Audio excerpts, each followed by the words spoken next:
Hey guys, welcome back to my channel.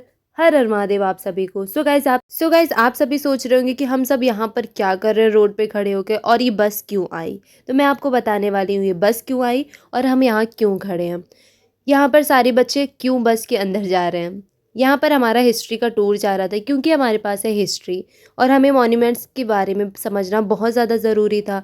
इसलिए ma'am ने decide किया था कि हम सभी चलेंगे मॉन्यूमेंट्स विज़िट करने, क्योंकि जब तक हम किसी चीज़ को प्रैक्टिकली नहीं करते तब तक वो हमें अच्छी तरह से नहीं आती है।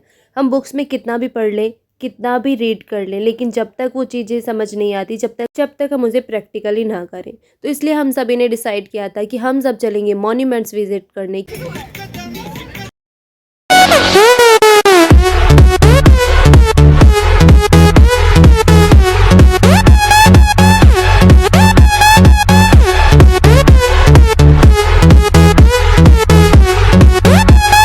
बस में सभी बहुत ज़्यादा फ़न कर रहे थे, टीचर्स भी कुछ नहीं बोल रहे थे, क्योंकि कुछ दिन तो होते हैं कि जिसमें हम टूर जाएं या फिर फ़न करें, अच्छे से उस टाइम को एंजॉय करें।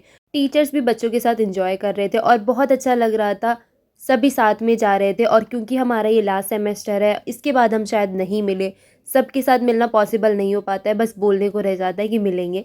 और ये जो आपको फोर्ट दिख रहा है, ये है रेड फोर्ट, जो कि मैम ने हमें बताया कि ये देखो रेड फोर्ट है। और हम जा रहे हैं यहाँ पर कोटला फिरोज शाह, जो कि मैं आपको पूरा दिखाऊंगी और उसकी नॉलेज भी हमारे सर देंगे जो हमारे। एंड यहाँ पर कुछ इशू हो गया था, मतलब बस को लेकर, शायद उसका लाइसेंस वगैरह अच्छे से नहीं बना था, ये पता नहीं क्या बात हुई थी। फिर उसके बाद हम सभी उतरे, बहुत मस्ती की, टिकट लिया, फिर अंदर गए, फिर विजिट किया। मैं आपको दिखाती हूँ मैम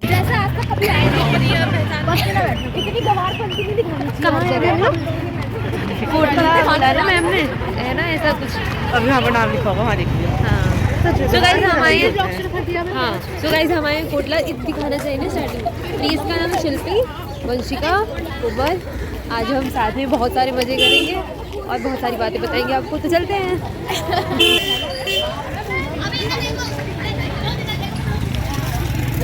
इनका तो अलग ही ग्रुप है।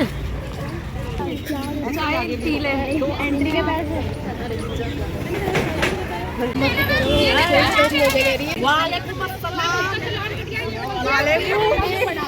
अब बोलिए।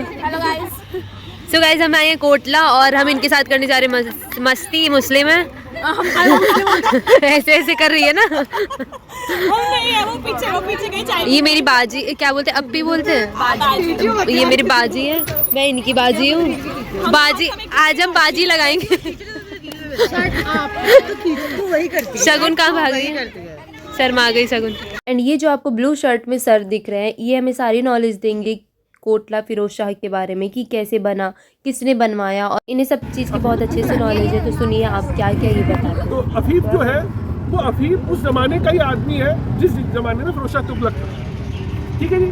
तो फिरोज शाह तुगलक जब ये बना रहा था, जब ये सारा हो रहा था, उस जमाने में वो था। और उसने एक किताब लिखी है, उसका नाम है तारीख फिरोज शाही, ठीक है। तारीख फिरोज शाही में इस किले के बारे में, इसके अंदर क्या होता था, ये इलाका कैसा था, फिरोज शाह तुगलक का व्यवहार कैसा था, कुछ नहीं फिर हो जाएगा। और 1785 के आसपास थॉमस डेनियल नाम का एक ईस्ट इंडिया कंपनी का पेंटर यहाँ आया और उसने इस दरवाजे का चित्र बनाया, एक पेंटिंग बनाई।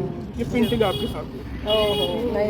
1785। और ये टूट गया है ना, कैसे टूटता है वेदर। ये यहाँ पे था, ये ओरिजिनल देखो। तो ये जो दो पिलर, ये आप बता, ये दो पिलर, ये दो वो है टावर, और ये टूट गया ना ऊपर का, बिल्कुल टूट गया। ये टूटा ऐसे, मैंने आपको बताया कि दिल्ली जो है वो कई बार बनी, कई बार बिगड़ी। तो अब होता क्या है कि जब पुराना मकान होता है, नया मकान बनाते हैं तो उसमें काम की चीजें निकाल लेते हैं।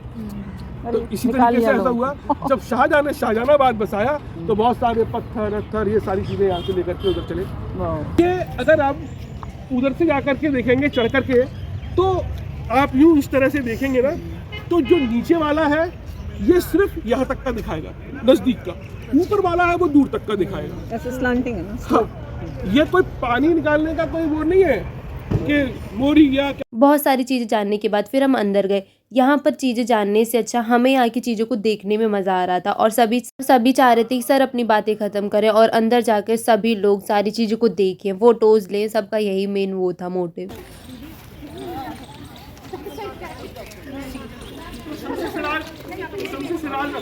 एंड आप देख सकते हैं कितना बड़ा है और कितना सुंदर है, बहुत ज़्यादा सुंदर था, किसी की नज़र नहीं हट रही थी। सभी लोग सोच रहे थे इस चीज़ को जल्दी से जल्दी कैप्चर कर लें क्योंकि ये बहुत ही ज़्यादा सुंदर था और सच में मेरे को तो बहुत ज़्यादा सुंदर लग रहा था ये एरिया।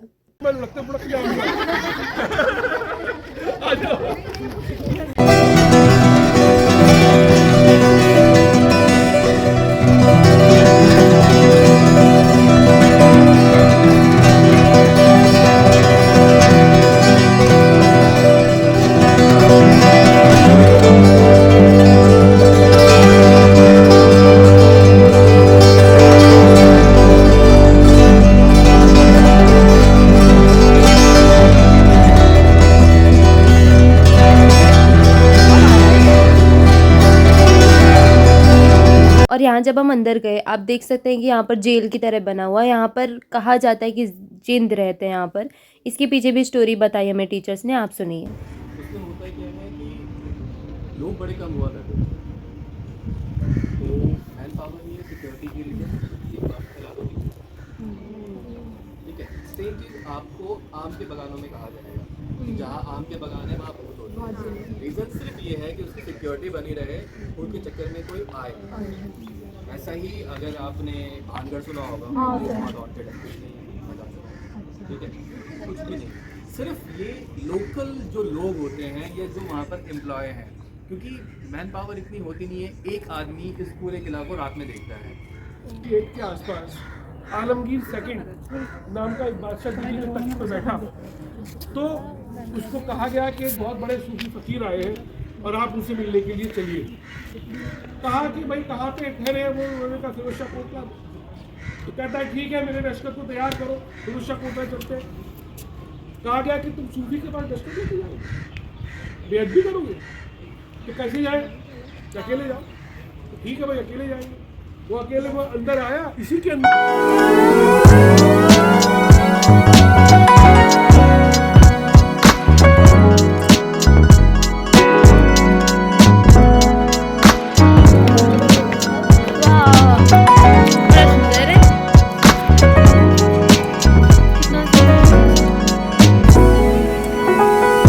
यहाँ से हमें कोटला का पूरा व्यू दिख रहा था जब हम ऊपर गए स्टेयर से, बहुत ज़्यादा प्यारा लग रहा था। फिर उसके बाद हम सभी ऊपर गए, यहाँ पर अशोक पिलर था।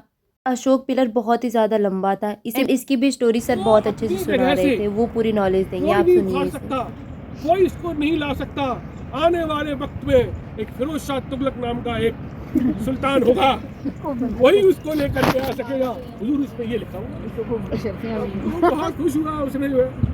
इसी तरीके से शम्स सिराज रफीक कहता है कि मैंने तो वो रज्जुक जो है या राजुक जो है वो इसमें लिखा हुआ है, इन इंस्क्रिप्शंस में। ठीक है, तो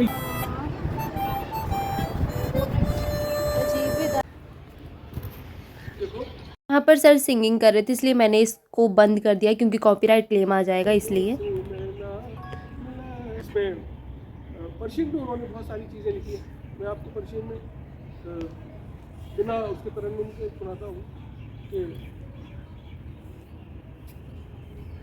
गुफ्तम की रोशन अज़कमर, गुफ्ता के रुखसारी परस्त, गुफ्तम मैंने पूछा, गुफ्तगू से बता, गुफ्तम की रोशन अज़कमर, कमर पर चांद, तो वो है ना कि मेरी रश्क कमर।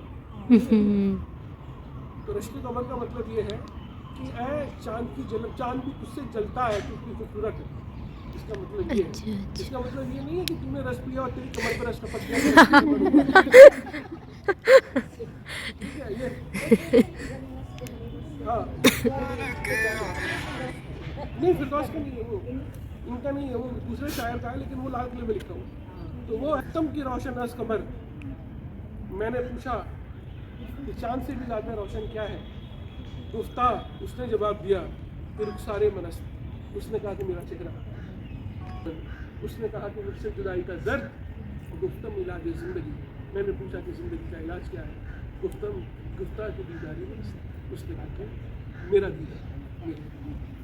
तो ये अमीर खुसरो साहब ने लिखा, आप लोग साहित्य को पढ़ें, लिटरेचर को पढ़ें, साइंस को पढ़ें, आप कुछ भी पढ़ें, लेकिन उसमें डूब जाए, अपना 100% दीजिए, यकीन मानिए वो आपकी ज़िंदगी के लिए आप किधर गई थी?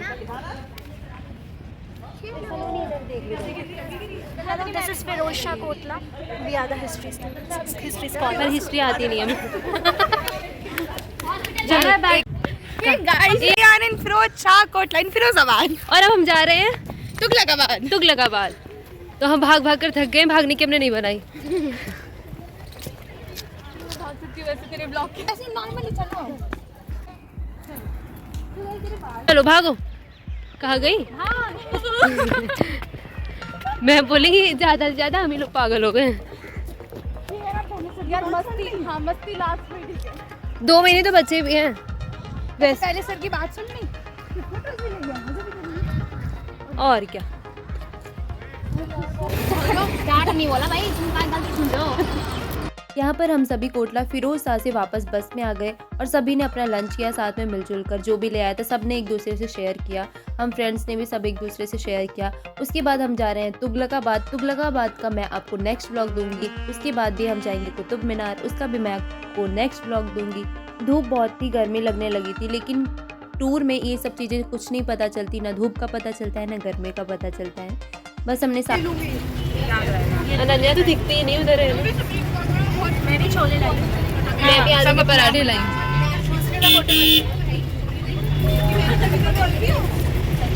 तो आपको कैसा लगा मेरा ब्लॉग कमेंट बॉक्स में कमेंट करके ज़रूर बताना। Please to like, subscribe, share. Next blog आपको तुगलकाबाद का मिलेगा। Bye bye.